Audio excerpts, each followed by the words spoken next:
Time magazine Manmohan সিংহকে কাঠগড়ায় তোলার পরেই দিল্লির রাজনৈতিক পারদ ফের চরমে উঠেছে। দিল্লিতে বর্ষার আগমন ঘটলেও উত্তপ্ত রাজধানী এখনই ঠান্ডা হওয়ার কোনো লক্ষণ নেই। সুযোগ বুঝে মনমোহন সিংহের সঙ্গেই সোনিয়া गांधीকেও निशाना করেছে বিজেপি। डॉक्टर मनमोहन सिंह के 9 वर्षों की सरकार की विरासत है असहाय भारत, असुरक्षित भारत, रोता हुआ भारत। और इस पूरे में श्रीमती सोनिया गांधी जी अपने दायित्व से मुक्त नहीं हो सकती, क्योंकि उन्होंने डॉक्टर मनमोहन सिंह के पीछे पूरी राजनीतिक मजबूती दी है।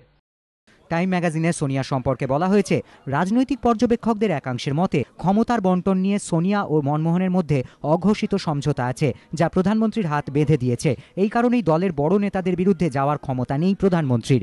বিজেপি সোনিয়াকে আক্রমণ করায় পাল্টা জবাব দিতে কোমর বেঁধে নেমে পড়েছে Congress. I wonder what he said when he read the article on Vajpayee ji in June 2002. The title of that article, if I remember right, was Asleep at the Wheel. Short answer to your question, can the Prime Minister rouse himself? Answer is yes. This government will take India out of the present trough and we will get back to high growth.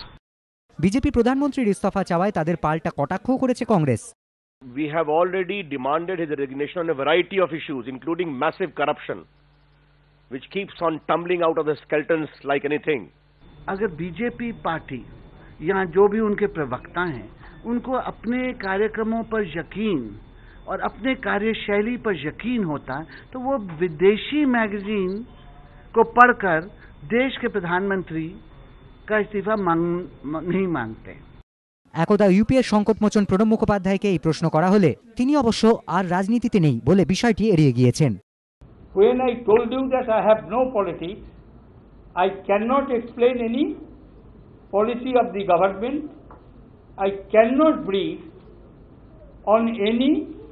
on behalf of any political party. Please understand, how do you expect me to answer this question, to respond this question?